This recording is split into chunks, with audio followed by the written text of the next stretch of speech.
বাংলাদেশের ঐতিহ্যবাহী জেলা কুষ্টিয়া খোকসা থানার অন্তর্গত শেখপাড়া বিহারিয়া একতারপুর বালক বালিকা হাফিজিয়া মাদ্রাসা এতিমখানার উদ্যোগে পঞ্চম বাৎসরিক তাফসিরুল কোরআন মাহফিল। শব্দটার সাথে কোরআন যুক্ত আছে। তাফসিরুল কোরআন মাহফিল, তাফসির মানে ব্যাখ্যা বিশ্লেষণ করা। কিসের? কোরআনের। বলেন তো কিসের? এই যে রমজান মাস চলছে, এই মাসে আল্লাহ এই কোরআন দিয়েছিলেন। আজকে মনে হয় 24 তারিখ নাকি, আর মাত্র 2 দিন পরে যে রাত আসতেছে 27শে রমজান। আমরা সবাই জানি যে ওই রাতে আল্লাহ কোরআনে কারিম নাজিল করেছিলেন, ইন্না আনজালনাহু ফি লাইলাতিল কদরি। সুতরাং গুরুত্বপূর্ণ একটা জায়গায় এবং সময় আমরা বসে আছি এমন একটা বিষয় শোনার জন্য। যদিও আপনাদের প্রধান অতিথি বলছিলেন কষ্ট আসলেও হয়েছে। আমি তো এখানে 11টায় ওঠার কথা, আমি 11টার সময় এসে বসে আছি। আপনারা বলছেন না আপনি আশপাশে ঘরেন, এখানে জোহরের পরে আসবেন, আমাদের মেহমান আসতে দেরি হবে। আমার এখন আরেকটা অনুষ্ঠান ছিল কুষ্টিয়ায়, ওটা পেছিয়ে দিয়েছি। আপনারা মনে হয় সেই সকাল 10টা থেকে বসে আছেন, খাওয়া দাওয়ার চিন্তা নেই, এই জন্য আপনারা বসে আছেন। তাছাড়া অন্য মাস হলে তো ধরে রাখাও কঠিন হয়ে যেত। যাক, রহমতের সময় আমরা বসে আছি, আমাদের যেন কষ্টটা আল্লাহ লাঘব করে দেন। এ মাহফিলের সম্মানিত সভাপতির দায়িত্বে আছেন জনাব আমিরুল ইসলাম খান।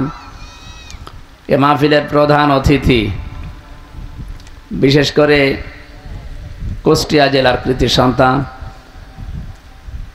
জনাব অবসরপ্রাপ্ত lieutenant general SM Motiur Rahman Jewel সাহেব।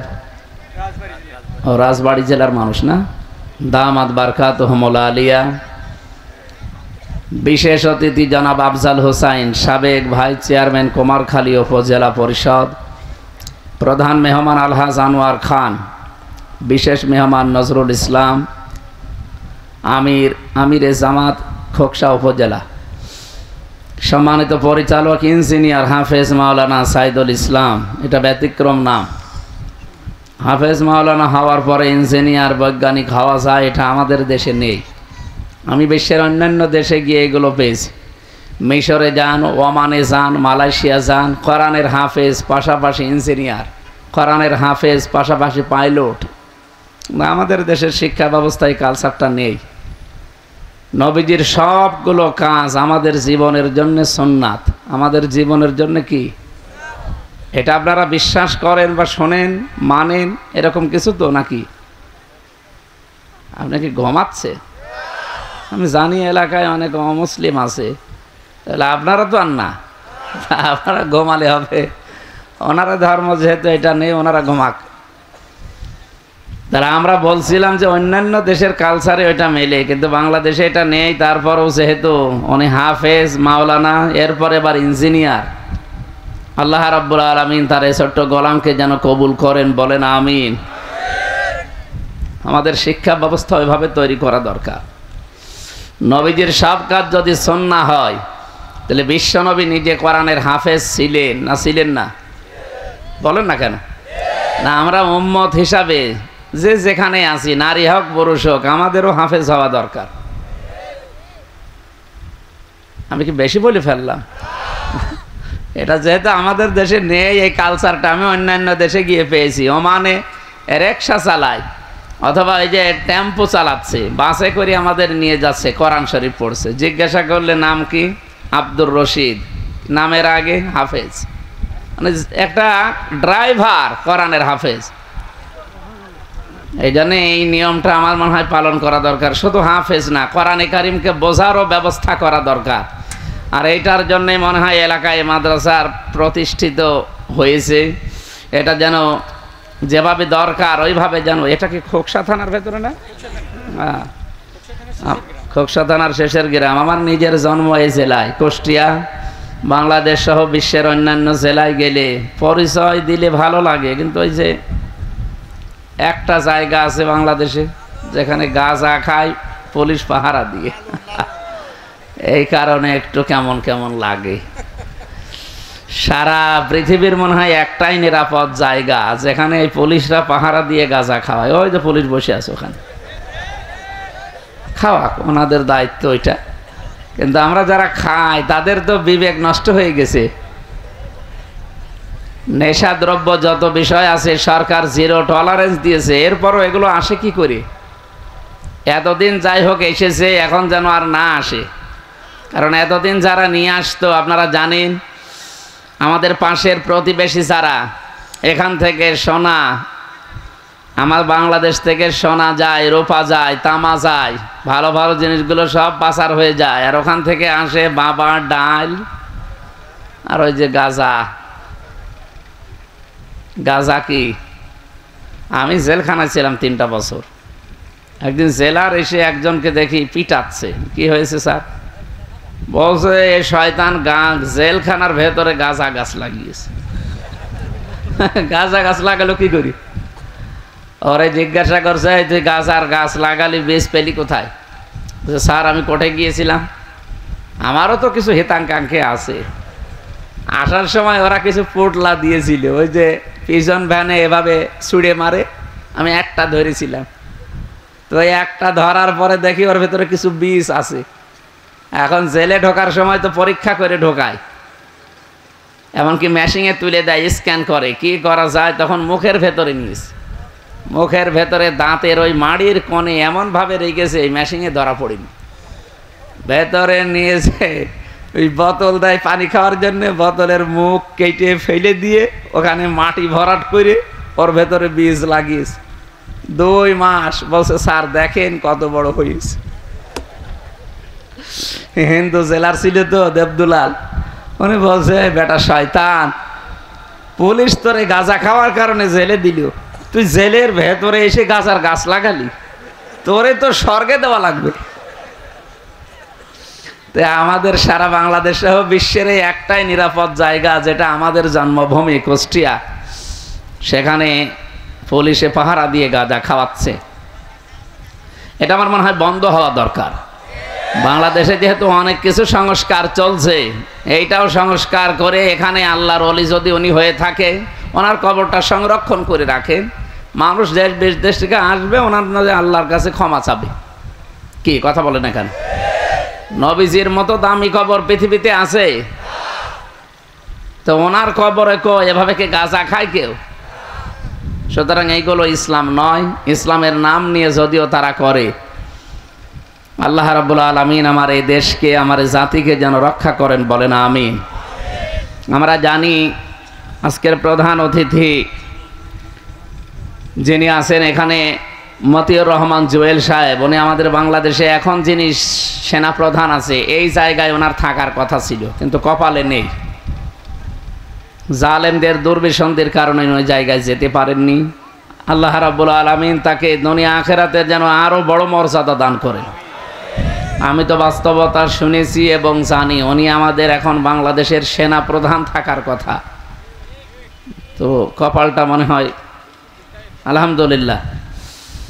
মঞ্চে বসা যারা, বিশেষ করে আমার এই পরিচিত ভাই সাইদুল ইসলাম আসাদ, সাইদ ভাই সহ সামনে বসা মুসলমান ভাইরা, পর্দার আড়ালের সম্মানিতা মা এবং বোনেরা, আমি আসার সময় শুনছিলাম এলাকায় অমুসলিম বেশি, হিন্দু ভাইরা আশপাশে অনেক গ্রামে আছে, তারা অন্য যারা এসেছেন অন্য ধর্মের তাদেরকে ওয়েলকাম জানাচ্ছি। কালকে আজকের এই অনুষ্ঠান শুধু মুসলমানদের জন্যে না, এটা মুসলমানদের জন্যে না, মানুষের জন্যে।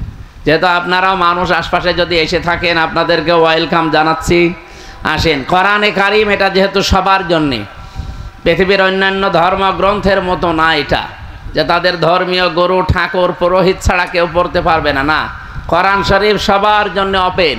আপনি এর কাছে আসবেন, যদি মানুষের মন নিয়ে আসেন, আল্লাহর কসম আপনাকে আল্লাহ হেদায়েত দিয়ে দেবে। এই এখানে কথা বলা যাবে না ভাই, বসেন বসেন, পরে যাবেন। ঠিক আছে, যান যান যান, আপনার তো অনেক 3 ঘন্টা বসে আছে, একজন মারা গেছে, তারপরেও ছেড়ে দিলাম, যান। সম্মানিত কুষ্টিয়াবাসী বা রাজবাড়িবাসী, আমরা 2 জেলার, যেহেতু বর্ডার 2 জেলার মানুষ এখানে আছি। আমরা কথা বলছিলাম সেদিন যশোরে এক কলেজের অধ্যাপক, বিসিএস ক্যাডার, ওনারে বললাম যে স্যার আপনি অন্য ধর্মের মানুষ, হিন্দু, আপনাকে আমি মুসলমান হতে বলছি না, আর আমাদের ধর্মে জোর জবরদস্তি বাড়াবাড়ি নেই। যদি এটা থাকতো আপনাকে আমরা পিটিয়ে মুসলমান বানিয়ে ফেলতাম। কারণ আমাদের দেশে ৯৬% আমরা মুসলমান, আর অন্য জাতি আছে মাত্র 4%। আমরা যদি বাড়াবাড়ি করি, জবরদস্তি করি, কেউ এ দেশে অন্য ধর্মে থাকতে পারবে? পিটিয়ে মুসলমান বানিয়ে ফেলবো না? কিন্তু আমাদের ধর্মে ওইটা নেই, লা ইকরাহা ফিদ্দীন। আমাদের ধর্মে বাড়াবাড়ি আছে, জবরদস্তি আছে না। লা ইকরাহা ফিদ্দীন, লাকুম দীনুকুম ওয়ালিয়া দীন।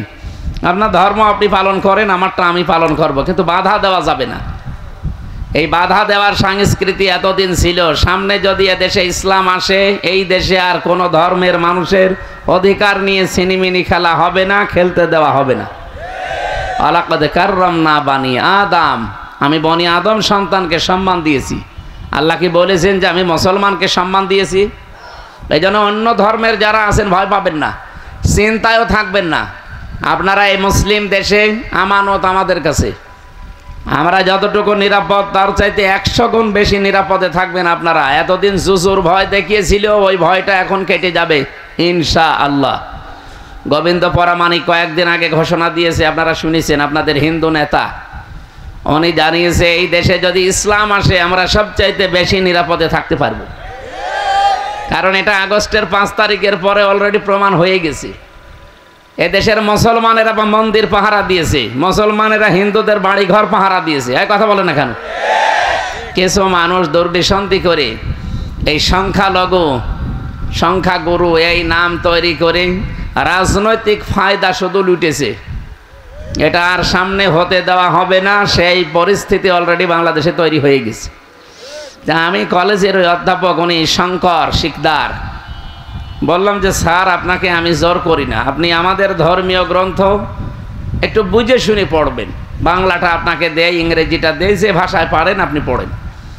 উনি মাত্র 3 মাস বুঝে শুনে পড়েছেন কোরআনে কারিমের বাংলা অর্থটা, যেহেতু বিসিএস ক্যাডার তো জ্ঞানী মানুষ।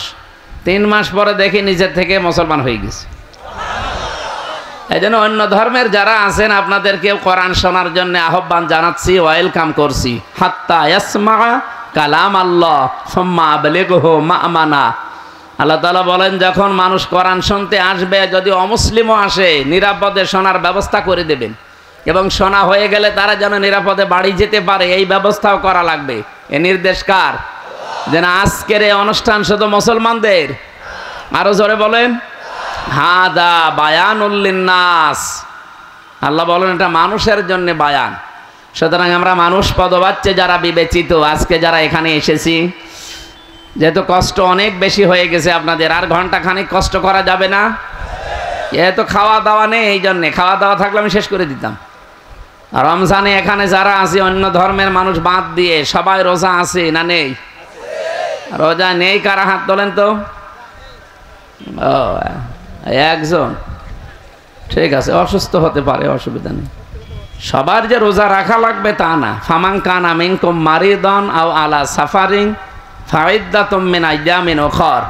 কেউ যদি অসুস্থ থাকে, সফরে থাকে, তার জন্য রোজা এ সময় না করে অন্য সময় করে দিলেও আদায় হয়ে যাবে, ওনাদের অবস্থা যদি ওই রকম হয়। কিন্তু যদি আপনি ধোঁকা দেন, ফামাং শাহিদা মিনকুম শাহরা ফালিয়াসুমহু, তোমাদের ভেতরে কেউ যদি রোজার মাস পায়, মাস্ট বি, সে যেন অবশ্যই রোজা রাখে। এ নির্দেশ কার? সুতরাং ওনাদের অবস্থা ওনারা জানে। যদি সুস্থ থাকার পরও রোজা না রাখেন, রমজানে মুসলমান দিনের বেলা হালাল খাবার খেলে ওটা হারাম। কি কথা বললি না? আপনারা যদি এই অবস্থা থাকেন, সামনে 11 মাস বাকি আছে, যে কোনো সময় 30টা রোজা আপনাকে করা লাগবে। রোজা কোনো মাফ, নামাজ মাফ না? আছে মাফ নেই মানে? মেয়েদের যে শরীর খারাপ হয় 3 দিন, 5 দিন, 7 দিন, মাসে 10 দিন, এই সময় যদি নামাজ না পড়ে, পরবর্তীতে আবার ওই নামাজ কাজা করা লাগে না। ওদের নামাজ জীবনের মতো ওই 10 দিন মাফ।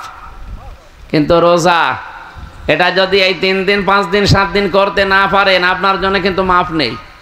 বাকি 11 মাসের ভেতরে এই যে কয়টা রোজা নষ্ট হবে, ভাঙ্গা পড়বে, আপনাকে মাস্ট বি করে দেওয়া লাগবে।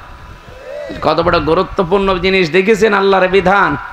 যারা রাখতে পারেন না অবশ্যই কিন্তু রেখে দিয়েন, নাই তো আপনি কিন্তু জবাব দিতে পারবেন না। 2017 সাল, ইউশোনারি ওসামি, একজন জাপানের বিজ্ঞানী, উনি চিকিৎসা বিজ্ঞানের উপরে নোবেল পেয়েছে, স্বাস্থ্য নিয়ে গবেষণা করে। ওনার যে গবেষণা অটোফেজি, আপনারা হয়তো নাম শুনতে পারেন। উনি চিন্তা করলেন, এই যে একাধারে মানুষ খাবার খায়, মানুষের শরীরে প্রায় 2 কোটি কোষ আছে, কোষ যেগুলো রক্তকে কন্ট্রোল করছে। প্রায় 5.5 কেজি রক্ত আমাদের শরীরে প্রবাহমান, 226 কিলোমিটার বেগে রক্তগুলো মাথা থেকে পা পর্যন্ত প্রবাহিত হচ্ছে। এগুলোকে রিফাইন করার জন্য যেগুলো গুরুত্বপূর্ণ ভূমিকা পালন করে তার নাম কোষ। তার নাম কি? এগুলো কয়টা? 2 কোটির উপরে আল্লাহ বানিয়ে দিয়েছে। কিন্তু একাধারে মানুষ যখন খাবার খেতেই থাকে তখন ওই কোষ পাশে আরো কিছু বৃদ্ধি হতে থাকে অতিরিক্ত। এই যে এখানে ফসল আপনারা লাগিয়েছেন, এটা মনে হয় রসুন না পেঁয়াজ? এ পেঁয়াজ আসল যেটা, ওর পাশে আগাছা নেই? এ কথা বলছেন এখানে? পেঁয়াজে আপনি সার দেন তাও হতে চায় না, আর আগাছা যত কাটেন আরো বাড়ে। আগাছা পরগাছার জ্বর বেশি না কম? ফসলের চাইতেও বেশি। তো এখন যেহেতু কোষগুলো আল্লাহর তৈরি করা, বাকি যেগুলো বৃদ্ধি হয় ওগুলোর জোর তুমি এত বেশি বেড়ে যায় যে আসল জিনিস নষ্ট হয়ে যায়। উনি চিন্তা করলেন এই কোষগুলো তো ক্ষতিকারক। শরীরের ভেতরে রক্তে প্রায় 5 প্রকার ক্যান্সার হয় আর 2 প্রকার টিউমার হয়।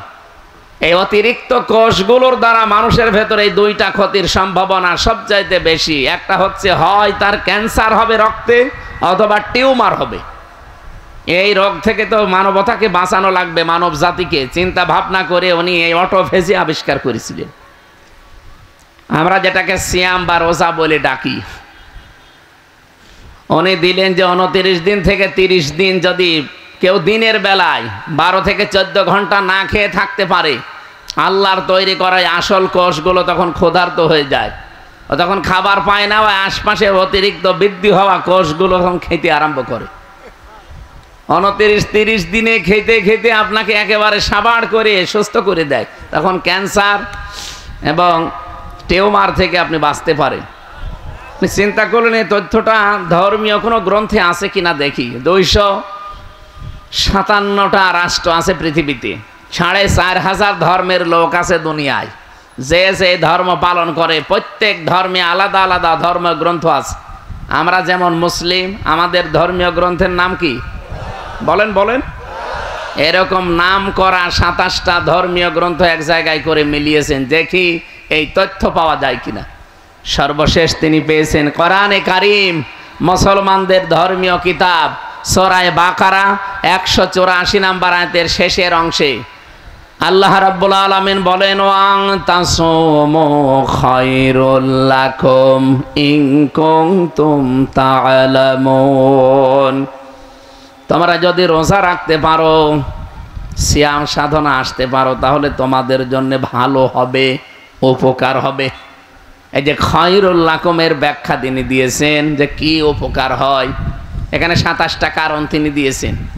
আমি তো আর বিজ্ঞানী না যে আপনাদের ওইগুলো বোঝাবো। আমি তাফসীর করার জন্য বুঝেছি, একটা ইঙ্গিত দিলাম শুধু, যে রমজানুল মোবারকে যারা রোজা রাখেননি তারা নিজেরই ক্ষতি করছেন। যারা রেখেছেন রোজা, অনেকে বলে হুজুর আমার গ্যাস, আমি থাকতে পারি না। এটা একটা ডাহা মিথ্যা কথা। রোজা রাখলে গ্যাস আরো ভালো হয়। যারা বলে আমার ডায়াবেটিস, আমি রাখতে পারি না, আরে ভাই ডায়াবেটিস আপনার কি আমার চাইতে বেশি? আমি জেলখানায় 3টা বছর যেহেতু ফাঁসির কন্ডেম সেলের ভেতরে ছিলাম, 24 ঘন্টা তালা লাগানো, মানসিক একটা টেনশন, এরপরে যোগাযোগ বিচ্ছিন্ন, এই কারণে আমার ডায়াবেটিস হয়ে গেছে। আমার ডায়াবেটিস অনেক ছিল, 27। অথচ রোজা রেখে এই কয়দিনে মাপ দিয়ে দেখলাম 8 নেমে এসেছে। কোথায় 27, কোথায় 8? অথচ কিছু খায়ও নি। এই জন্য আল্লাহ যে জানিয়েছেন রোজা রাখলে তোমাদের জন্য ভালো হবে, উপকার হবে, তোমরা সুস্থ থাকতে পারবে। পৃথিবীর অন্যান্য নবীদের দিকে তাকান, যেই নবী যত বেশি এই রোজার মতো বিধানটা পালন করেছে, সেই লোকটা তত বেশি সুস্থ ছিল। এই পৃথিবীতে সবচাইতে সুস্থ মানুষের তালিকায় আপনি নাম পাবেন হযরত নূহ আলাইহিস সালামের। কার? আপনারা কি ঘুমিয়ে গেছেন? জবান খুলে বলেন, কোন নবীর নাম বললাম? নূহ আলাইহিস সালাম। হযরত নূহ আলাইহিস সালাম বছরে মাত্র 2টা দিন বাদ দিয়ে 363 দিনই তিনি রোজা রাখতেন। এই জন্য পৃথিবীতে আপনি তালিকা দেখবেন সবচেয়ে বেশি সুস্থ মানুষের তালিকায় উনি ছিলেন। তাহলে রোজা রাখলে মানুষ যদি দুর্বল হয়, অসুস্থ হয়, রোগী হয়, উনি অসুস্থ হয়ে যেতেন না? এই জন্য রোজা রাখবেন, আপনি সুস্থ থাকতে পারেন, অনেক কিছু থেকে আল্লাহ আপনাকে বাঁচিয়ে দেবে। 2 নম্বরের তালিকা পেয়েছে হযরতে দাউদ নবী। তিনি একদিন পর একদিন রোজা রাখতেন, বছরে তিনি 6 মাস রোজায় রাখতেন। আমাদের যেহেতু ওই রকম 1 বছর 6 মাস না, মাত্র 1 মাস। কয় মাস? টিউমার থেকে, ক্যান্সার থেকে নিজের শরীরকে বাঁচাতে চাইলে রোজার বিকল্প কোনো বিধান এখন আর পৃথিবীতে নেই। কারণ প্রত্যেকটি জিনিস রেফাইন করার জন্য একটু জিনিসপত্র লাগে, তেল মোবিল দেওয়া লাগে, বিশ্রাম দেওয়া লাগে মেশিনের। আমাদের শরীরে যেগুলো পাঁচপত্র কাজ করছে এর বিশ্রাম দেওয়া লাগবে না? আপনি ছাগলের মতো খেয়ে যাবেন, তো বিশ্রাম পাবেন কোথায়? এই জন্যে তো খাবারেরও একটা লিমিট আছে। খাবার খাওয়ার আগে 3টা সুন্নত পালন করা লাগে। কয়টা? 1 ভাগ খাবার, 1 ভাগ পানি, আর 1 ভাগ হজম হওয়ার জন্য খালি রাখতে হবে। নবীজি বলেন, আমার উম্মতেরা যদি এই সুন্নাত মেনে খাবার খায়, কোনোদিন তাদের পেট বুকের উপরে উঠবে না। আর আমরা এমন উম্মত, বুক নেই, খালি পেট। এই কথা বললেন না? আপনি দেখেন সারা বাংলাদেশে এমন এমন মানুষও ছিল যাদের বুক ছিল না, খালি পেট। পেটের ভেতরে শুধু খাবার পাবেন না, ব্রিজ, কালভার্ট, কাবিখার, গম, চাল, সব। এমন এমন পেট হয়তো তাদের, আমি কয়েকজনের দেখেছি, আখেরি ভড়ি। মেয়েরা ওদের পেট দেখে লজ্জা পায়। আল্লাহ, ছেলে মেয়ে হয় আমাদের আর পেট হয় এর। সুতরাং আমরা ভড়ি বানাতে চাই না, আমরা বুক বানাতে চাই। প্রত্যেক নবীর বুক ছিল বড়, পেট ছিল ছোট, কারণ তারা ওই সুন্নত পালন করতো। কি কথা বোঝেন? আজকে থেকে কি এরকম খাবেন ছাগলের মতো? 3 ভাগ করে খাবার খান। মানুষ না খেলে মরে যায়, কম খেলে মরে যায় আমরা পাইনি, বেশি খেলে মরে, এই খবর পাননি? সুতরাং আপনার নির্ধারিত যেহেতু রিজিক লেখা আছে, ওই রিজিকটা যেন মরণ পর্যন্ত যায়। আপনি খেয়ে যদি এখনই 1 বছরে সব শেষ করে ফেলেন, 10 বছর বাঁচবেন? আশা করছি খাবারের এই সুন্নতটা পালন করলে আমাদের গ্যাস্ট্রিক, আলসার, বিভিন্ন পেটের যে পীড়াগুলো হয়, এগুলো থেকে আল্লাহ আমাদেরকে বাঁচাবেন নবীর সুন্নতের কারণে। আমরা রমজানুল মোবারকে কোরআন আল্লাহর বাণী সবার জন্যে, মানুষের সম্মান যেহেতু আল্লাহ বাড়িয়েছেন, এখানে শুধুমাত্র মুসলমানদের সম্মান আমি বাড়িয়েছি এ কথা কোরআনে আল্লাহ দেননি, দিয়েছেন ওয়ালাকাদ কাররামনা বানি আদম। সূরা বানি ইসরাঈল ৭০ নম্বর আয়াতের প্রথম অংশে আছে। আল্লাহ রাব্বুল আলামিন বলেন, এই পৃথিবীতে যত সৃষ্টি আমার আছে সব চাইতে সম্মান দিয়েছি আমি মানুষদেরকে। এই জন্য যে ধর্মের লোক আপনি হন না কেন, আপনি যেহেতু মানুষ, আপনাকে আমরা সম্মান করি বা করব। কি মসজিদে নববীতে নবীজি বসে আছেন, একটা লাশ যাচ্ছিল সামনে দিয়ে, নবীজি সঙ্গে সঙ্গে দাঁড়িয়ে গেলেন। সাহাবীরা বলে, হে হুজুর আপনি দাঁড়ান কেন, ওটা তো ইহুদির লাশ। বিশ্ব নবী বলেন, সাহাবীরা লোকটা ইহুদি তাতে কি, লোকটা তো আল্লাহর বান্দা। সুবহানাল্লাহ বলতে পারেন না? আমি মানুষের সম্মানে দাঁড়িয়েছি। এই লোকটা কোন ধর্ম পালন করে আমি ওইটা দেখি না, আমি দেখেছি লোকটা আল্লাহর বানানো কিনা। যেহেতু লোকটাকে আল্লাহ বানিয়েছে, এই জন্য আল্লাহর সৃষ্টির শ্রেষ্ঠ আশরাফুল মাখলুকাত, তাকে আমি সম্মান দিয়ে দাঁড়িয়ে গেছি তার লাশের সম্মানে। অবাংলার মুসলমানেরা, যেই নবী আমাদের নবী যাকে আমরা দাবি করি, তিনি মানুষ মারা গেলেও সম্মান দিতে ভোলেননি, অথচ আমরা জীবিত মানুষদেরকে সম্মান দিতে চাই না। কি জীবিত মানুষদের জন্য আমরা এখন আতঙ্ক হয়ে গেছি। আজ হাজারো জায়গায় রাহাজানি, চিন্তায়, মারামারি, কাটাকাটি, কত আতঙ্ক অবস্থা। এ দেশটা এখন অনেকেই জাহান্নাম বানানোর জন্য চেষ্টা করছে। আগস্টের 5 তারিখের আগে কিন্তু এ বাংলাদেশ আর নেই। 5 তারিখ পাল্টিয়ে এখন মার্চ মাসের 24 তারিখ চলছে। সুতরাং পৃথিবী যেমন পাল্টিয়েছে, বাংলাদেশও কি এই জন্য দেশটাকে নৈরাজ্য করার জন্য, অস্থিতিশীল করার জন্য বিভিন্ন টিপস আসছে বিভিন্ন জায়গা থেকে। এগুলোতে পা দিয়ে যদি কেউ দেশে অশান্তি তৈরি করেন, গোপালগঞ্জের মতো পেছনে লাল হয়ে যাবে। আপনি হয়তো টের পাচ্ছেন না কিছু। একবার পেটিয়েছিল না গোপালগঞ্জে আর্মিরা, এমন পিটানো পিটিয়েছে পেছনে লাল হয়ে গেছে। ওই সময় শুনতাম গোপালগঞ্জ থেকে ঢাকায় কেউ যদি আসে, বসে আসলে নেয় 300 টাকা, আর দাঁড়িয়ে আসলে 1000 টাকা। কারণ বসে আসবে কি করি, আমরা যেন এরকম ফাঁদে আর কেউ পা না দেয়। যারা পালিয়েছে এ মানুষগুলো আবার ফিরে আসবে, এই ধান্দায় আছেন আপনারা। পৃথিবীর ইতিহাস পাল্টিয়ে যাবে না? এই পৃথিবী থেকে 610 বছর আগে পাল্টিয়ে এই এই পাঁচে কলকাতা থেকে পালিয়েছে লক্ষণ সেন, আজও ফিরে এসেছে না, আর আসবে। আসবে ও উনি বলছে আসবে, ও মানে দাদা হয়। ও পাগল, পাগলই তো এই কথা বলবে, তাছাড়া তো বলার কথা না। আশরাফ ঘানি পালিয়েছে, এসেছে। বাশার আল আসাদ পালিয়েছে, এসেছে। এই কথা বলেন না কেন? আমাদের যেটা পালিয়েছে আসবে না। সুতরাং ওই গুড়ে বালি চিন্তা ভাবনা বাদ দেন। দেশটাকে যারা স্বাধীন করেছে তারা যেন সুন্দর করে গড়তে পারে। এদেশের ছাত্র জনতা মিলে আল্লাহ রাব্বুল আলামিন সোনার বাংলাকে সোনার বাংলা যেন বানিয়ে দেন। আমি কয়েকদিন আগে মালয়েশিয়া ছিলাম, প্রায় 10-11 দিন। এসেছি, 2-3 দিন এসেছি। মালয়েশিয়া, সিঙ্গাপুর, থাইল্যান্ড, এই দেশগুলো এত পরিষ্কার, অথচ 54 বছরে আমরা তাদের উপরে যেতে পারতাম। মালয়েশিয়া 2004 সাল থেকে এই যে মাত্র 21 বছরে কোথায় চলে গেছে। বাংলাদেশের সাথে প্রায় 5 ডবল বড় দেশটা, 3 কোটি মানুষ মাত্র বাস করে। বাংলাদেশের মানুষে ওখানে আছে 20 লাখ। তো এই দেশটা এই জায়গায় গেল কি করে?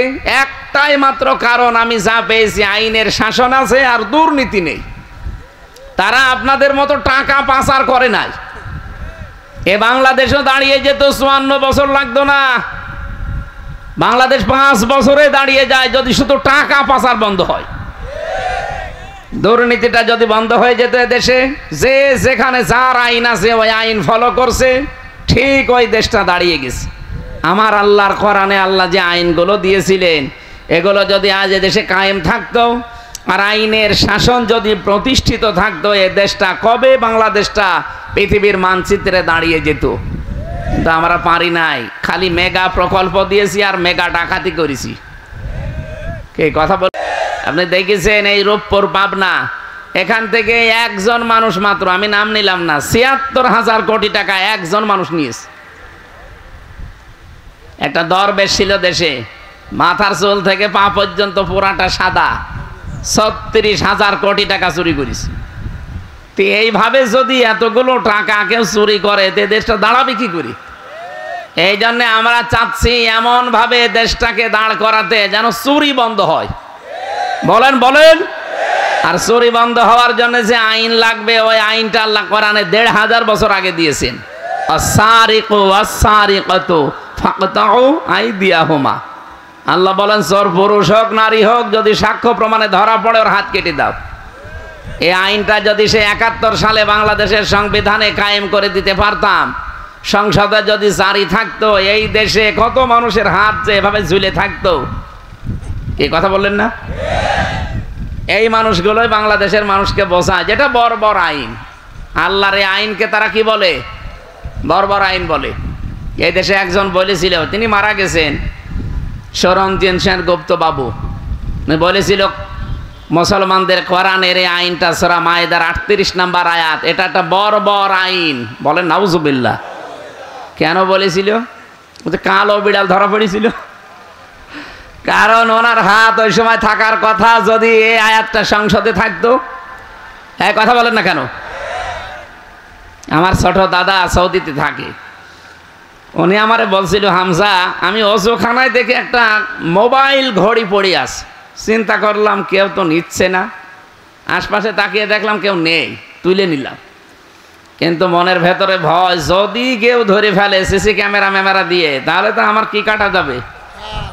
বলেন না কেন? আর দেশে গেলে মানুষ বলবে হাজী সাহেব চোর। এই ভয়ে তাড়াতাড়ি করে যেখানে হারানো জিনিস জমা দেয় ওই জায়গায় জমা দিলাম। ওনারা জিজ্ঞাসা করলাম, ভাই এই জিনিসের দাম কেমন হবে? উনি আমারে বলছে, ইয়াহাজি ওল হজ্জাত আইনা বিলা দোকা। হাজি দেশ কোথায়? উনি বলছে, যে তুমি বাংলাদেশ। আমি বাংলাদেশ থেকে এসেছি, এই জিনিসের দাম কেমন বলেন? উনি বলছে আপনার বাংলাদেশের টাকার যে মান, ওই টাকা অনুযায়ী এই মোবাইল, এই ঘড়িটা, এই ঘড়ির দাম এখন কমপক্ষে ৭২,০০০ টাকা। উনি বলছে ৭২,০০০ টাকার ঘড়ি পড়ে আছে, কেউ নিচ্ছে না। বাংলাদেশে থাকবে? ৭২ পয়সা থাকে না। আমার এক দুষ্টু বন্ধু ছিল ভার্সিটিতে, এত দুষ্টু, ও ঢাকায় যাচ্ছে একটা নর্মাল কোচে চুড়ি, হঠাৎ ওর পেটে গন্ডগোল। ওই সিরাজগঞ্জের গোল চত্বরে গাড়ি থামবে, বনপাড়া নাটোরে পার হওয়ার পরে ড্রাইভারকে বলছে, ভাই গাড়ি থামান, আমি নেমে যাব। ড্রাইভার বলছে, না, এ গাড়ি থামবে না, তোমার যদি বেশি অসুবিধা হয় তো পেছনে বসে বসে আল্লাহ আল্লাহ করো। বলছে, পেটে আমার গন্ডগোলে কি আল্লাহ আল্লাহ থামে? পেছনে যেয়ে দেখছে সিটের পকেটে ওই যে পলিথিন থাকে বমি করার জন্য, ওইটা নিয়েছে দুই সিটের মাঝে বসে ওই কাজ করিস। চিন্তা করে আমার তো বদনাম হয়ে যাবে। পকেট থেকে একটা রুমাল বের করে 4 কোনা করে বেঁধে দিছে, জ্বালানার কাজ খুলে পেছনে ফেলে দেবে। আল্লাহর ইশারা, পেছনে আসছিল মোটরসাইকেলওয়ালা, পড়বে কি একেবারে মোটরসাইকেলের সামনে। মোটরসাইকেলওয়ালা চিন্তা করছে একেবারে সাদা রুমাল ধবধবে, বাস থেকে পড়ে গেল কি গো। এ রুমাল যখন নতুন, এ ভেতরে জিনিসও মনে হয় নতুনই হবে। ও বলছে, দেখলাম রাস্তায় ওই লোকটা তুলে নিল কাজ দিয়ে, আমি তাকিয়ে আছি। ও বাড়ি যেয়ে টের পাবেন যে কোন নতুন জিনিস। আমারে বলছিল, হামজা, আমরা যেভাবে ডিজিটাল হওয়া আরম্ভ করেছি, এদেশে পায়খানাও নিরাপদে নেই, তার প্রমাণ আমারটা। না, নিরাপদ যদি আমরা করতে চাই, এদেশে সোনা পড়ে থাকবে, যারটা তার ঘরে পৌঁছিয়ে দেবে, সেটার জন্য এই যে এইটা দরকার। এই কথা বলছেন। আল্লাহ রাব্বুল আলামিন এই রমজানুল মোবারকের জন্য এইটার নাম দিয়েছেন শাহরু রমাদানাল্লাযী উনজিলা ফীহিল কুরআন। আল্লাহ পাক বলেন, এই সেই মাস যার নাম রমজান। এখানে আমি তথ্য জানার জন্য বলছি, আলেম আছে না? পড়া কোরআন শরীফে কয়টা মাসের নাম আছে বলেন তো? হ্যাঁ, কয়টা? না, মুহররম, সফর, রবিউল আউয়াল আছে? নেই। পড়া কোরআনে মাত্র একটা মাসের নাম আল্লাহ দিয়েছেন, তার নাম রমজান। 12টা মাসের নাম সূরা তাওবা একবারে আছে, কিন্তু নাম নেই। ইন্না ইদ্দাতাশ শুহুরি ইনদাল্লাহি 12 শাহরান ফি কিতাবিল্লাহ। আল্লাহ বলেন, আমার কিতাবে আমি লিপিবদ্ধ করেছিলাম 12টা মাসের নাম, কিন্তু কি কি এটা আর বলেন নাই। একটা মাসের নাম শুধু কোরআনে আল্লাহ দিয়েছেন, নাম কি? আরো জোরে বলেন। রমজান শব্দের শাব্দিক অর্থ হচ্ছে জ্বালিয়ে দেওয়া, পুড়িয়ে দেওয়া, শেষ করা, মিটিয়ে ফেলা। প্রায় 33টা অর্থ আছে। রমজান অলরেডি এখন চলছে। কি জ্বালিয়ে দিতে এসেছে রমজান? হ্যাঁ, আমাদের অপরাধ, আমাদের পাপ, আমাদের গুনাহ, আমাদের অহংকার, আমাদের আমিত্ব। সুতরাং অহংকার যাদের আছে, তাদের অহংকারে রমজানে যেন জেলে পুড়ে শেষ হয়ে যায়। কথা বলেন না কেন? রমজান আসার পরও যদি আপনি অহংকার থেকে মুক্ত হতে না পারেন, আপনি মরণের আগে আর সোজা হবেন না। আপনার ভেতরে আমিত্ব আছে, আমি কি হনুরে, হনুমান হয়ে গেছেন। এইটা আপনার ভেতর থেকে রমজান আসার পরও যদি দূর না হয়, আপনি বিশ্বাস করে নিতে পারেন যে আপনি মরণের আগে আর সোজা হবেন না। আপনার ভেতরে শয়তানি যে কাজ কারবারগুলো উকি মারে, শয়তান তো এখন বাধা আছে, এরপরও আপনার দ্বারা শয়তানের কাজ কারবার হয়। শয়তানের কাজ কি? শয়তানের 1 নাম্বার কাজ হচ্ছে, দুনিয়াতে শয়তান অপচয় করে বেশি। কি করে? আরো জোরে বলেন। আপনার জীবনে অপচয় আছে? এই যে বিড়ি খাওয়া, এটা অপচয় না? কোন লাভ আছে বিড়ি খেলে আপনি বলেন তো? অনেকে বলে হয়তো টেনশন। আরে শয়তান, বিড়ি খেলে আরো টেনশন বাড়ে। কারণ আপনার একটাই খাবার দুনিয়াতে আছে, যার গায়ে লেখা থাকে আমাকে খাবেন না। তার নাম কি? আমাকে খেলে কি হয়? তারপরও মানুষ খায়। বিস্কিটের নামে যদি লেখা থাকে শরীরের ওপরে, গায়ের ওপরে, প্যাকেটের ওপরে যে আমাকে খাবেন না, খেলেই ক্যান্সার হবে, কেউ কিনবে? বিস্কুট কিনতে রাজি না, কোন খাদ্য দ্রব্য কিনতে মানুষ রাজি না যদি লেখা থাকে যে আমাকে খেলেই ক্যান্সার হবে। শুধু একটা খাবার কিনি, কি? এই এলাকায় বিড়ি খায় কি আমি জানি না, যদি খান ছেড়ে দিন। এটার দ্বারা কি লাভ আছে আপনার? আরো ক্ষতি। একদিকে নিজের আসল টাকা আপনি আগুন দিয়ে পুড়িয়ে ছাই করে দিলেন। কথা বলেন না কেন? টেনশন দূর করার জন্য বিড়ি খান, টেনশন আরো বাড়ে, আপনার কলিজা নষ্ট হয়ে যাচ্ছে। যদি একবার ক্যান্সার শরীরে বাসা বাঁধে 14 বংশ বিক্রি করে একটা ঔষধের পয়সা হবে না। সুতরাং এই মহামারী এবং ভয়ঙ্কর এই মারাত্মক রাস্তায় যেন আমরা কেউ পা না দেই। যারা খান আজকে থেকে আল্লাহকে ভয় করে ছেড়ে দেবেন। কারা কারা ছেড়ে দেবেন হাত তোলেন তো। এই একজন বিড়ি খায়, হ্যাঁ ঠিক আছে। এই এলাকা তো অনেক ভালো দেখছি, হিন্দু হলেও ভালো আছে। আমার ভাইরা, শয়তানের 1 নাম্বার কাজ আমরা বলছিলাম অপচয় করা। ইন্নাল মুবাদ্দিরিনা কানু ইখওয়ানাশ শায়াতিন। অবশ্যই যারা অপচয় করে এরা আর মানুষ থাকে না, এরা শয়তানের ভাই হয়ে যায়। বলেন নাউজুবিল্লাহ। ও কুষ্টিয়া রাজবাড়িবাসী, ভালো করে শোনেন। পৃথিবীতে যত গুনাহ আছে, যত অপরাধ আছে, সে জেনার মতো গুনাহ হোক, মানুষ হত্যা করার মতো অপরাধ হোক, কিন্তু আল্লাহ কোনো অপরাধীকে বলেন নাই শয়তানের ভাই।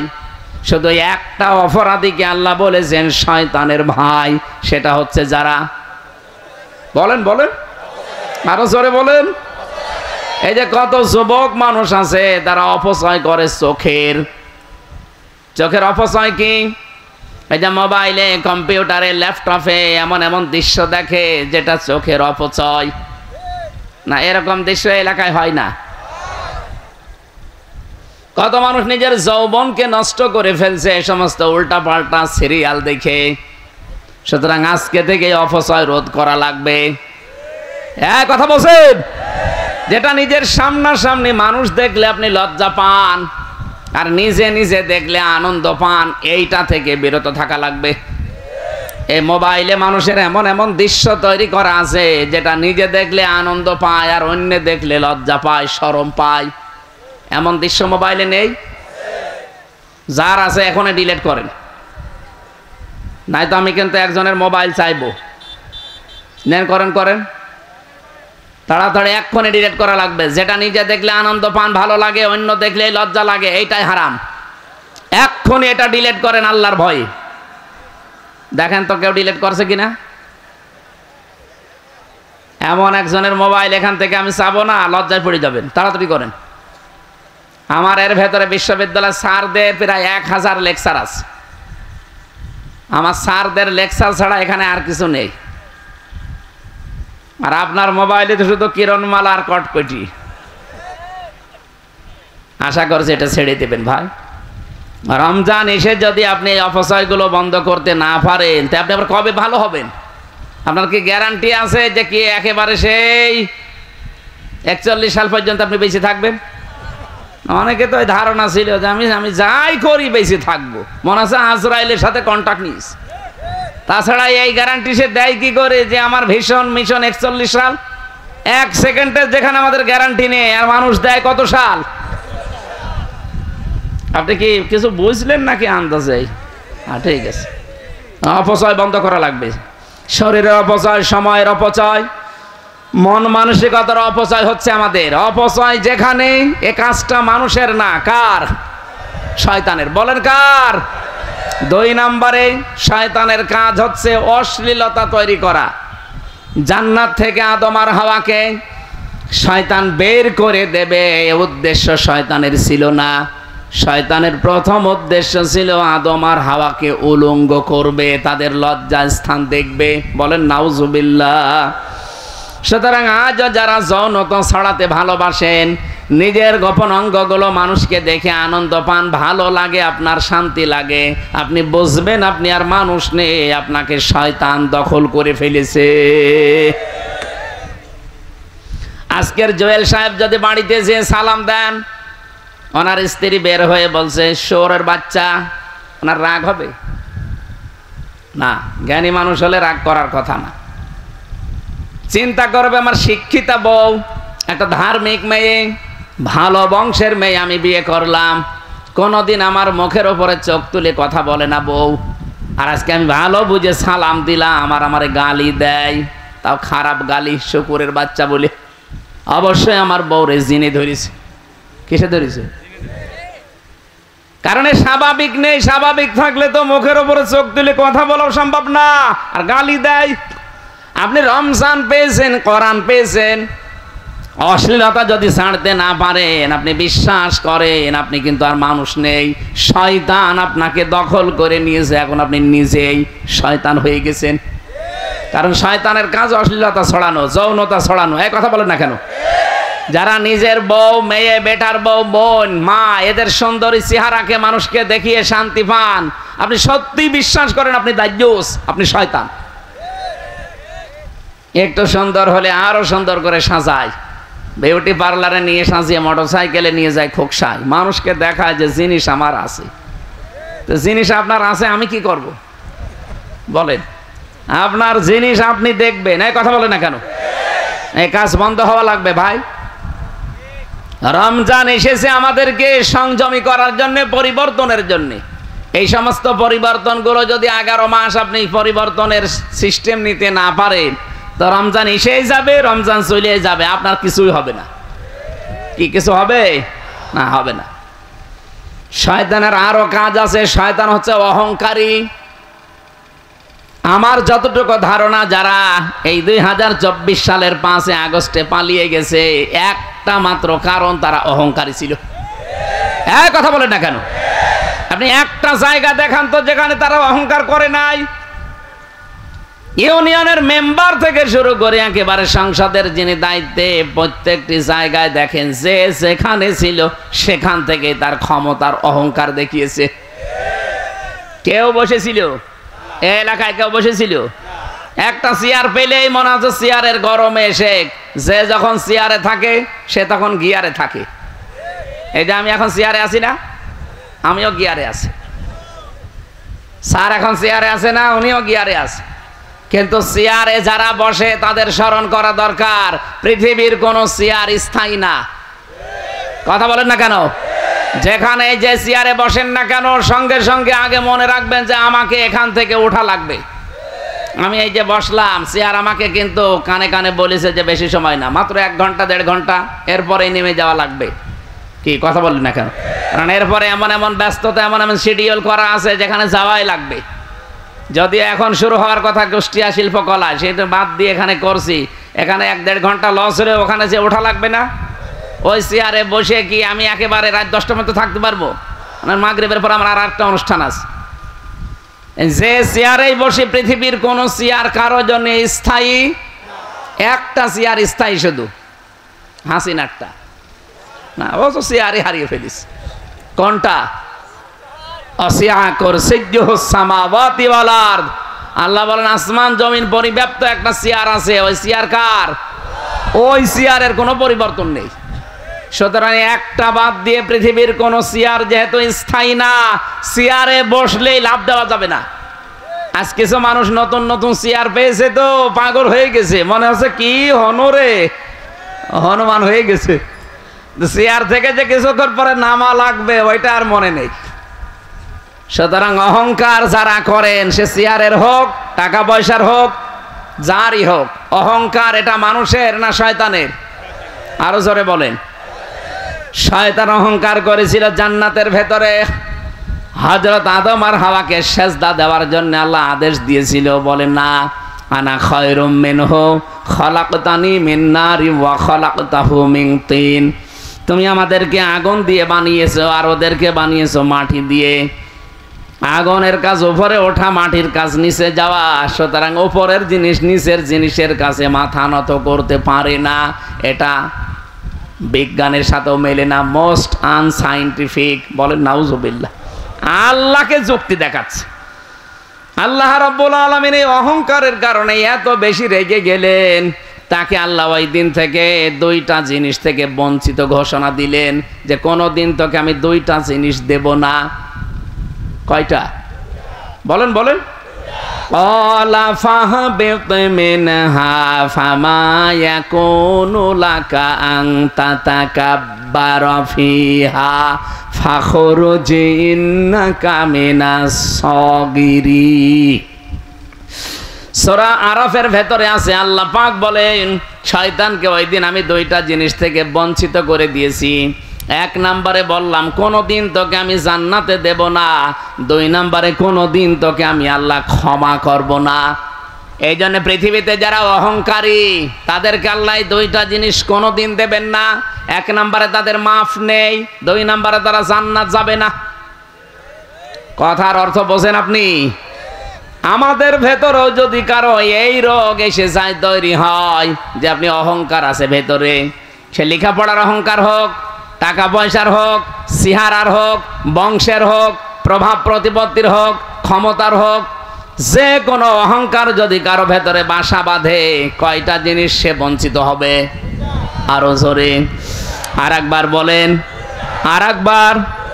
এক নম্বরে কোনো দিন আল্লাহ তাকে ক্ষমা বলেন বলেন, দুই নম্বরে সে কোনো দিন জান্নাতে যাবে। এই জন্য অহংকারী যারা তাদের একুলও শেষ, আখেরাতও শেষ। এখন যেহেতু তাওবার দরজা বন্ধ হয়ে যায়নি, অহংকারী যারা আছেন সে যে কোনো জিনিসের অহংকারী হোক, আমি আবার বলছি, রূপের হোক, লেখাপড়ার হোক, সম্পদের হোক, ক্ষমতার হোক, চেয়ারের হোক, অহংকার যাদের ভেতরে বাসা বেঁধেছে আপনি এই মুহূর্তে নিজেকে পাল্টান। এখনই তাওবা করে জীবনের মতো ফিরে আসেন, তারপরও আল্লাহর মাফ আপনি পাবেন, জান্নাত পাওয়ার আশা করা যায়। আর যদি নিজের সিদ্ধান্তে অটল থাকেন, অহংকারী হয়ে তাকাব্বুরি নিয়ে থাকেন, কোনোদিন তো কোনোদিন আপনি ক্ষমা পাবেন না, পাচ্ছেনও না, আপনি জান্নাতও পাবেন না। আপনি যত বড় হুজুর দিয়ে দোয়া করান না কেন, দোয়া সব মাঠে মারা যাবে। অহংকার আজ যারা পৃথিবীতে করছে আপনি তাকান, একটাকে আল্লাহ ছাড়েন নাই। আপনি মনে করছেন ইসরাইল অহংকার করে একেবারে ঘাড় মোটা করেছিল, আজকে দেখেছেন সকালবেলার দৃশ্য। সারা বিশ্বের মুসলমানেরা কিন্তু অনেকে এখন এক হয়ে যাচ্ছে। ইরান যেভাবে, লেবানন যেভাবে, পাকিস্তান, বিভিন্ন দেশগুলো যেভাবে বলছে না এই অত্যাচার চলতে দেওয়া যায় না, এমনকি বাংলাদেশের ডক্টর মোহাম্মদ ইউনুস পর্যন্ত উনি ঘোষণা দিয়েছে যে ইসরায়েলের এই অন্যায় বন্ধ করা লাগবে। এতদিন কিন্তু আমরা কথা বলি নাই, সৌদি আরবও কথা বলতো না, এখন বলছে, কারণ পৃথিবীর মানচিত্র তারা পাল্টিয়ে ফেলেছে। আমরা এতদিন তালিকা দেখেছিলাম পৃথিবীর নিকৃষ্ট জাতি, এক নম্বরে ছিল মুশরিকরা, কারণ ওদের দ্বারা মানবতার সবচেয়ে বেশি ক্ষতি হতো। এখন আপনি তালিকা দেখবেন, ইন্টারনেটে সার্চ দেন, তামাম পৃথিবীর সবচাইতে নিকৃষ্ট মানুষের তালিকা হচ্ছে তারা ইহুদি। কি বলেন বলেন? তাদের দ্বারা আজ মানবতার যে ক্ষতি হয়ে গেল ফিলিস্তিনি গাজায়, এটা উঠে আসার মতো আর না। আজ লেবানন কি, ইসরায়েলে আগুন জ্বলতেছে, এখন ওদের ভেতরে এখন গ্রুপিং হয়ে গেছে। না, কারো ভেতরে যদি একটু মনুষ্যত্ব থাকে, ফিলিস্তিনি গাজার এই দৃশ্য দেখে সে চুপ থাকার কথা না। আমাদের এ কথা হয়তো পর্যন্ত যাবেও না, কিন্তু এ কথা আমার আল্লাহর আরশে চলে যাবে। আমরা মাজলুমের পক্ষে আছি, জালেমের বিরুদ্ধে আছি, এই কথা বলে না কেন? আমরা ওদের সাপোর্টার না, আমরা সব সময় এই জালেমদের বিরুদ্ধে আছি। এই জন্য অহংকার করলে যেহেতু আল্লাহ নিজে ধরবেন, আমরা অহংকার থেকে নিজেকে মুক্ত করব, বাঁচাবো। বলেন আমিন। দাওয়াতি কাজ করি আমি, সারা দেশ, সারা পৃথিবীর বিভিন্ন দেশে যাই। দাওয়াত শোনার পরেও দেখি অনেক মানুষ আছে অহংকার করে মুখ ফিরিয়ে চলে যায়। আরে ভাই, আমি কি আমার বাবার দাওয়াত দেই, আমার দাদার দাওয়াত দেই? আমি তো দাওয়াত নিয়ে এসেছি আল্লাহর কোরআনের। কথা বলেন ঠিক কিনা? কয়েকদিন আগে সিঙ্গাপুরে ছিলাম, যে মানুষগুলো বাধা দিলেন আপনারা, আমি কি আমার বাবার কথা বলতে গিয়েছিলাম? বলেন। আমি তো কোরআনের আয়াত, পারা, পৃষ্ঠা, লাইন, রুকু, সূরার নাম, তাফসিরের নাম, সব কোটেশনগুলো একেবারে দলিল আকারে বলে দেয় যে বাড়িতে যে মিলিয়ে নেন। আমি শুধু অ্যাডভাইস করছি। দায়িত্ব তো আল্লাহর, যেহেতু আল্লাহ এখানে নেই, উনি আসেন না, ওই দায়িত্বটা আলেম হিসাবে আমি প্রচার করছি। আর আপনি আমার উপরে রাগ করেন, রাগ কি আমার উপর না আল্লাহর উপরে? আল্লাহ আমাদের হেফাজত করুন, বলেন আমিন। কোরআনে যারাই বাধা দিয়েছে ডাইরেক্ট ইনডাইরেক্ট, আল্লাহ একটাকেও ছাড়েন নাই, ছাড়বেনও না। কারণ আমার কথা যেমন আমার কাছে খুব ভালো লাগে, দামি মনে হয়, আল্লাহর কথা আল্লাহর কাছে দামি না? বলেন বলেন। আল্লাহ রাব্বুল আলামিন এই জন্যই দিয়েছেন যালিকাল কিতাবু লা রাইবা ফি, কিতাবের আগে আলিফ লাম আছে।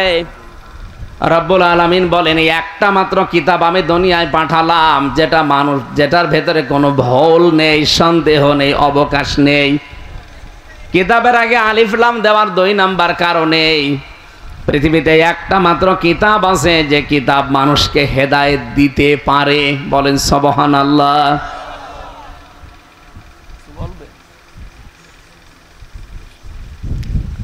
রমজানুল মোবারকে যেহেতু কোরআন আল্লাহ নাজিল করেছেন নির্ভুল, নির্ভেজাল, অথেন্টিক, ভুল তো দূরের কথা, সন্দেহের অবকাশও আপনি পাবেন না। আল্লাহ বলেন কোরআন দিয়েছি কেন জানো? হুদাল লিল মুত্তাকিন, মুত্তাকিদেরকে হেদায়েত দিতে। প্রশ্ন আসতে পারে মুত্তাকি হয়ে গেলে আবার হেদায়েত দরকার কি? মুত্তাকি যদি আমি হয়ে যাই তো আমার হেদায়েত লাগবে কেন? অন্য স্থানে আমরা পেয়েছি হুদাল লিন্নাস ওয়া বায়্যিনাতিম মিনাল হুদা ওয়াল ফুরকান। কোরআন আমি নাজিল করেছি মানব জাতির হেদায়েতের জন্য। এই খেয়াল করবেন, এখানে প্রথম বললেন আমি মুত্তাকিদের হেদায়েত দেব কোরআন দিয়ে। দ্বিতীয় পেয়েছি সূরা বাকারা 185 নম্বর আয়াতে যে আমি কোরআন দিয়েছি মানব জাতির হেদায়েতের জন্য। 3 নম্বরে সূরা নাহালের 89 নম্বর আয়াতের শেষের দিকে পাবেন হুদাল্লিল মুসলিমিন। এই কোরআন আমি দিয়েছি মুসলমানদের হেদায়েত দেওয়ার জন্য। আল্লাহর কথা কয় রকম পেলাম? বলেন বলেন, কথায় পর্যন্ত বুঝেছেন কিনা বলেন? আল্লাহর কথা 3 রকম হয়ে গেল। উনিও কি আমাদের হাসিনা সাহেবের মতো সকালে এক কথা বলে বিকালে বলে না আমি এটা বলি নাই? আল্লাহ পাক বলেন আমি যেইটা একবার বলি ওইটাই ফাইনাল, কোনোদিন আমার কথা নড়ন চড়ন নেই, রদ বদল নেই। তাহলে এখানে 3 রকম কথা বললেন কেন? তাফসিরে মুফাসসিরিন ইকরাম ফি জিলালিল কোরআনের বাইজাবিতে লিখেছে 3টাই ঠিক আছে। 1 নম্বরে পৃথিবীতে মানব জাতির জন্য আল্লাহ পাক হেদায়েতের জন্য কোরআন দিয়েছেন। তামাম দুনিয়ার সব মানুষ কোরআনের উপকার পাবে, কোরআন থেকে কল্যাণ লাভ করবে, সম্পূর্ণ না, কিছু না কিছু। এই জন্য দেখবেন পৃথিবীর বহু মানুষ আছে কোরআন মানে না, বিশ্বাস করে না, কিন্তু কোরআনে কারিমের কিছু নিয়ম তারা মেনে তারা আবার শান্তিতে আছে। আজ পৃথিবীর অন্যান্য ধর্মের দিকে তাকান, তারা কি কোরআন বিশ্বাস করে? বলেন না কেন? কোরআন মানে, কোরআন যে আল্লাহর পাঠানো কিতাব এটাও তারা বিশ্বাস করতে চায় না। কিন্তু কোরআন থেকে কিছু নিয়ম তারা উপকারের জন্য পারিবারিক জীবনে আর রাজনৈতিক জীবনে তারা নিয়েছে। এটা রেকর্ড হচ্ছে, এই কারণে বলছি। শুধু এই কয়জন মানুষ আমার সামনে না, এখন বাংলার 18 কোটি মানুষ আমার সামনে। এটা কালকে সারা বাংলাদেশে ছড়াবে। আপনি দেখেন পৃথিবীর ময়দানে যারা অমুসলিম, এই যে আপনাদের পাশের গ্রামে হিন্দু, এই হিন্দু ভাইরা কোরআন বিশ্বাস করে না, কোরআন মানেও না, কিন্তু কোরআন থেকে যে একটা নিয়ম আছে বিবাহ, বিবাহের কথা কোরআনে নেই? আমিন আয়াতিহি আন খালাকালাকুম মিন আনফুসিকুম আজওয়াজাল লিতাসকুনু ইলাইহা ওয়া জাআলা বাইনাকুম মাওয়াদ্দাতা ওয়া রাহমা ইন্না ফি যালিকা লাআয়াতান লিকাউমিন ইয়াতাফাক্কারুন। আল্লাহ বলেন আমার বহু নিদর্শন দুনিয়া আছে, এর ভেতরে অন্যতম নিদর্শন এই যে আমি তোমাদের থেকে তোমাদের জোড়া তৈরি করেছি, স্বামীর থেকে স্ত্রী বানিয়েছি। কেন বানালাম? কারণ তার কাছে তুমি শান্তি, স্বস্তি এগুলো ফিরে পাবে। তাহলে বিবাহের এই ক্ষেত্রটা ওরা কোরআন থেকে নিয়েছে এই কারণে, কারণ দেখছে পরিবার, সমাজ এবং রাষ্ট্রের স্থিতিশীলতা ঠিক রাখার জন্য বিবাহের বাইরে দুনিয়াতে আর কোনো নিয়ম নেই। এই জন্য সব ধর্মে বিবাহ কম বেশি আছে না নেই? ওরা কি বিবাহ করে কোরআনের নিয়ম মতো? বলেন বলেন। কারণ মেনে চলছে তাদের নিজেদের উপকার পাওয়ার জন্য। কোরআনের এই বিধানটা মানার কারণে, এমনকি কোরআনের এই বিধান নবীজি নিজে দেখিয়েছেন, আর নিকাহু মিন সুন্নতি ফামান রাগিবা আন সুন্নতি ফালাইসা মিন্নি। বিবাহ করা আমার সুন্নাত, যে ব্যক্তি আমার এই সুন্নাত থেকে মুখ ফিরিয়ে নেয় সে যেন আমি নবীর উম্মত থেকে খারিজ হয়ে যায়। তাহলে এখান থেকে একটা বিষয় আমরা পরিষ্কার যে বিবাহ করা একটা ইবাদত, বিবাহ করা একটা ইসলামের নিয়ম, কোরআনের নিয়ম, হাদিসের নিয়ম। কথা বলেন ঠিক কিনা? অন্যান্য ধর্মের মানুষেরা কোরআন বিশ্বাস করে না, কিন্তু এই নিয়মটা বিশ্বাস করে, মানে, কারণ তাদের অস্তিত্বকে, তাদের জাতিকে ঠিক রাখার জন্য এটা দরকার পারিবারিক জীবনে। এই জন্যে প্রত্যেকটি ধর্মে এটা আছে। 2 নম্বরে রাজনীতি। আপনি দেখবেন বিশ্বের অন্যান্য দেশে রাজনৈতিক যে নিয়ম নীতি, আমেরিকার দিকে তাকান, 200 প্রায় কত 44 বছর চলছে, 241 বছর, 241 বছর একাধারে চলছে আমেরিকা। গণতন্ত্রের নাম বলে তারা, সমান অধিকারের নাম বলে তারা, কিন্তু আজ পর্যন্ত কোনো দিন আপনি শুনেছেন যে আমেরিকার প্রেসিডেন্ট কোনো মহিলা? কথা বলেন না কেন? কেন নেই? নবীজির হাদিস হচ্ছে, কোরআনের আয়াত হচ্ছে, আর রিজালু কাওয়ামুনা আলান নিসা, পুরুষকে বানিয়েছি আমি নেতা। পুরুষ বলেন বলেন, আর মেয়েদের বানালাম তাদের আজ্ঞাবহ। আর হাদিস হচ্ছে লা ইফলিহা কওমুন আল্লাহু আমরহুম ইমরাআতান, পৃথিবীতে ওই জাতি কখনো না যে জাতির নেতৃত্ব দিচ্ছে কোনো মহিলা। ওরা নবীর কথা বিশ্বাস করে না, কোরআন বিশ্বাস করে না, কিন্তু কোরআনের এই নবীর এই নিয়মটা ওরা মানে।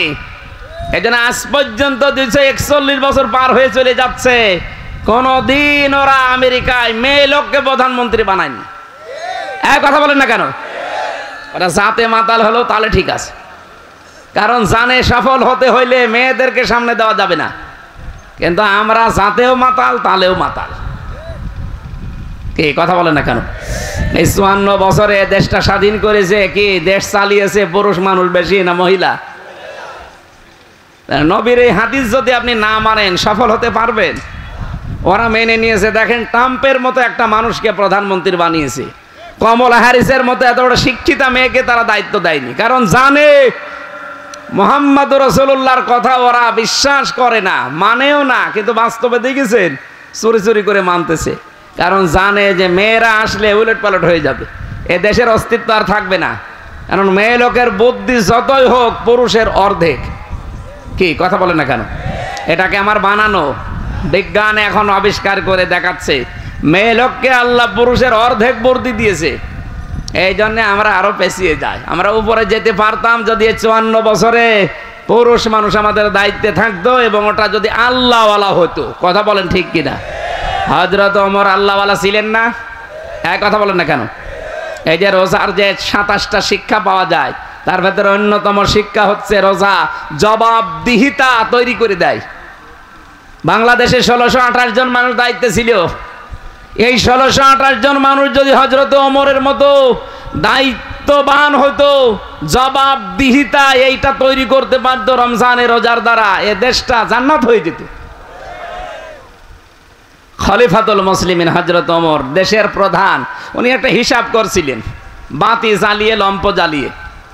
দেশের প্রধান বিচারপতি হযরত আলী আসলেন, ডাক দিয়ে বললেন, আলী তুমি আমার কাছে আসলে, প্রধান বিচারপতি তুমি দেশের, বলো তো তোমার ব্যক্তিগত কোনো কারণে না রাষ্ট্রীয় কোনো কারণে?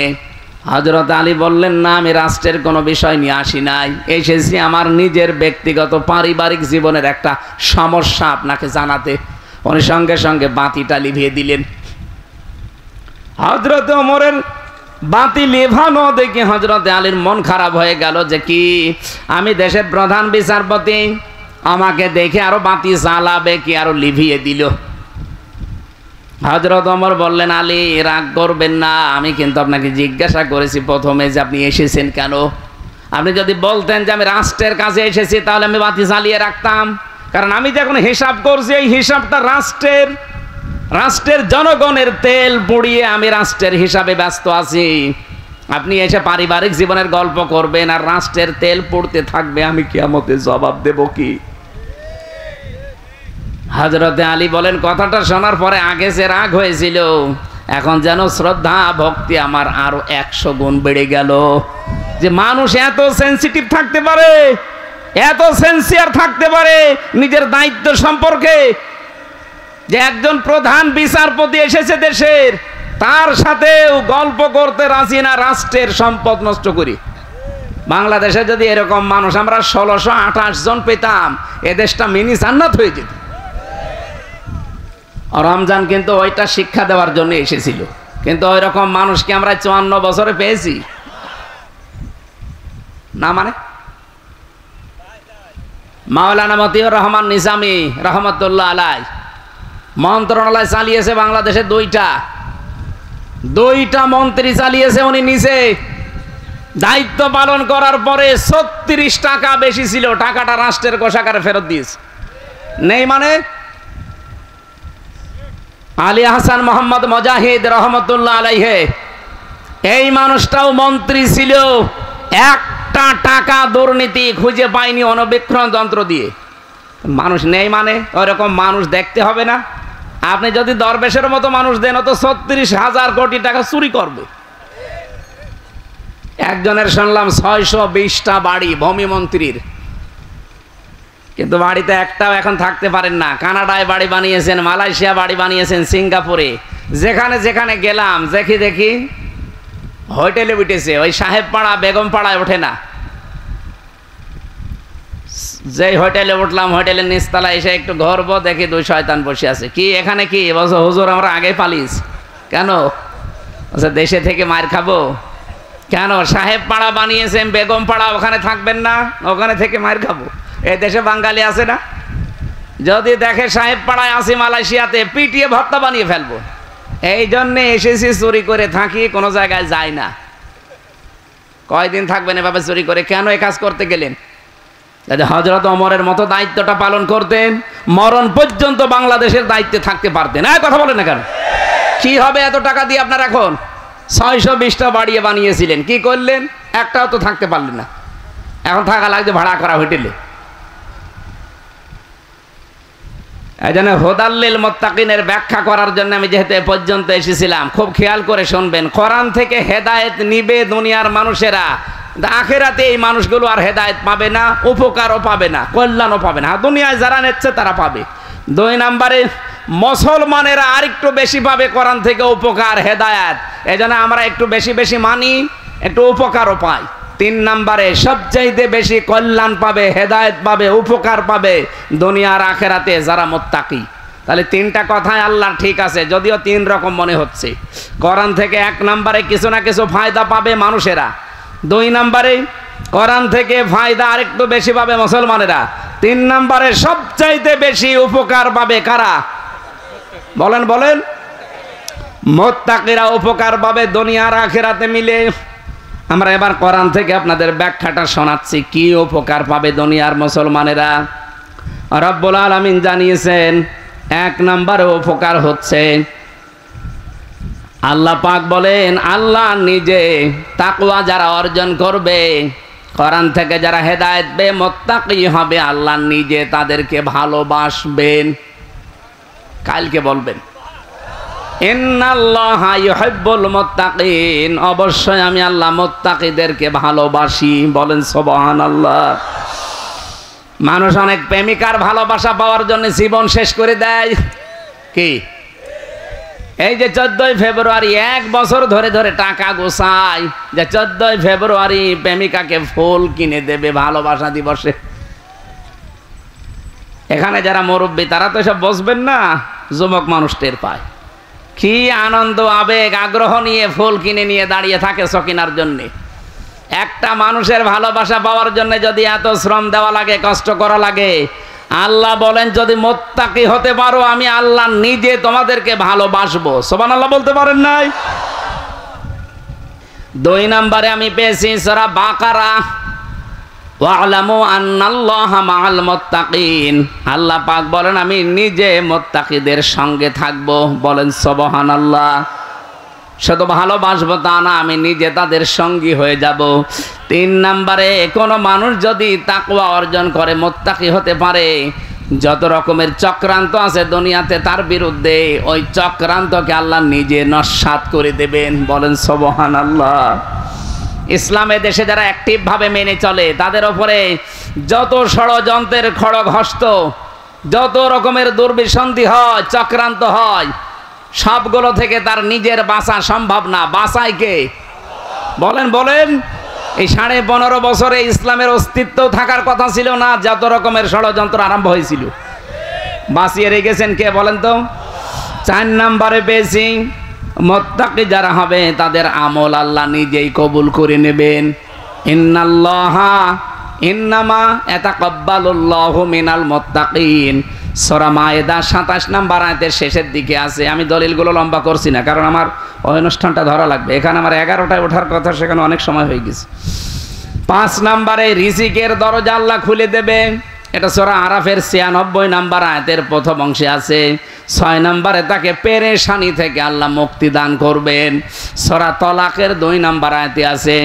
7 নম্বরে তার জীবনের যত কাজ আছে আমার আল্লাহ সব কাজ সহজ করে দেবেন, সূরা তালাকের 4 নম্বর আয়াতে আছে।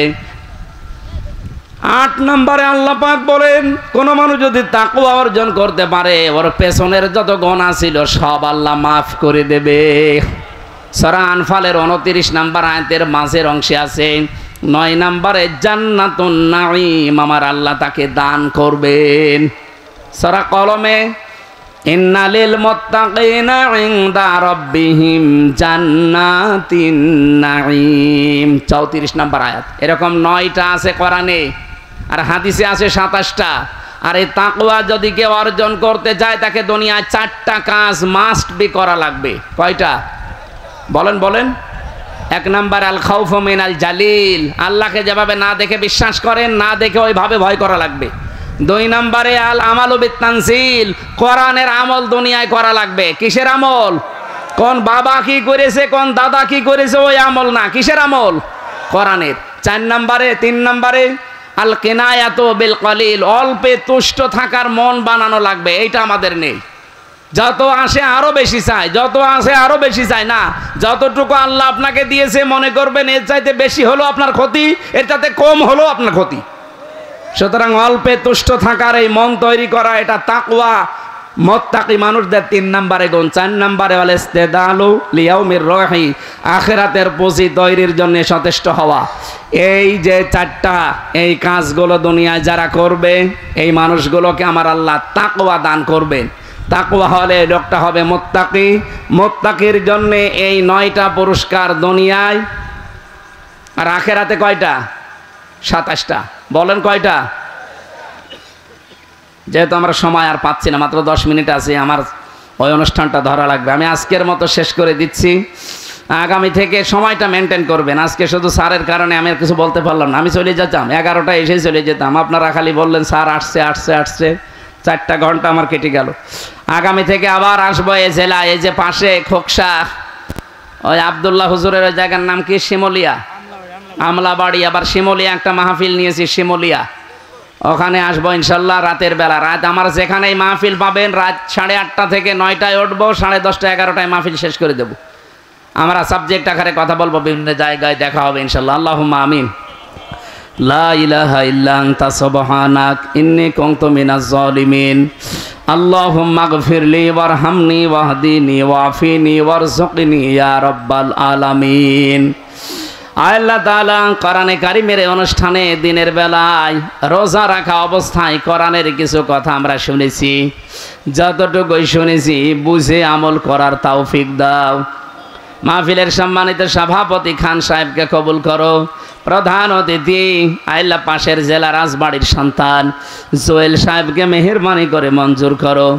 তার মা বাবাকে মাফ করে দাও। তার স্ত্রী পুত্র সন্তানাদি যেগুলো আছে কবুল করো। যত অতিথির নাম এখানে এসেছে প্রত্যেককেই কোরআনের ইজ্জতে মঞ্জুর করে নাও।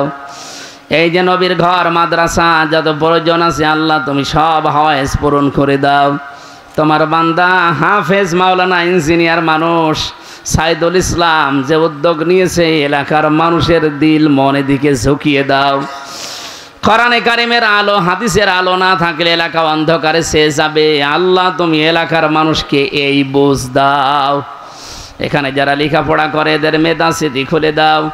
সম্মানিত মা বোনেরা দেখলাম বিভিন্ন জায়গায় বসে আছে, আলাদাভাবে তাদের জন্য কিছু বলতে পারলাম না। তাদেরকে তুমি খাদিজার মতো আয়েশার মতো বানিয়ে দাও। সিয়াম সাধনার মাধ্যমে তাকওয়া অর্জনের যে পদ্ধতিগুলো শুনলাম, এই 4টা কাজ দুনিয়াতে আমাদের বেশি বেশি করার সুযোগ করে দাও। সামনে এখনো কয়েকদিন আছে, মেহেরবানি করে সবে কদরটা আমাদের জীবনে তুমি নসিব করে দাও। এই দেশটা নিয়ে যত চক্রান্ত ষড়যন্ত্র হচ্ছে আল্লাহ, সব জাল তুমি ছিন্ন ভিন্ন করে দাও। ফিলিস্তিনের মুসলমানদের জন্য আল্লাহ তুমি হামে ও নাসের হয়ে যাও। ইসরায়েলকে পৃথিবীর মানচিত্র থেকে তুমি গায়েব করে দাও। আল্লাহ তাআলা আগামীর বাংলাদেশটা তুমি কোরআন দিয়ে পরিচালনা করার ব্যবস্থা করে দাও। বারাকাল্লাহু লানা ওয়া লাকুম ফিল কোরআনিল আযীম। কখন কার কাছে আজরাইল এসে যায় জানি না, ফেরেশতা আসলেই যেন পড়তে পারি লা ইলাহা ইল্লাল্লাহু মুহাম্মাদুর রাসূলুল্লাহ। আসসালামু আলাইকুম। যা আমাকে একটু তাড়াতাড়ি বিদায় দিন ভাই সবাই।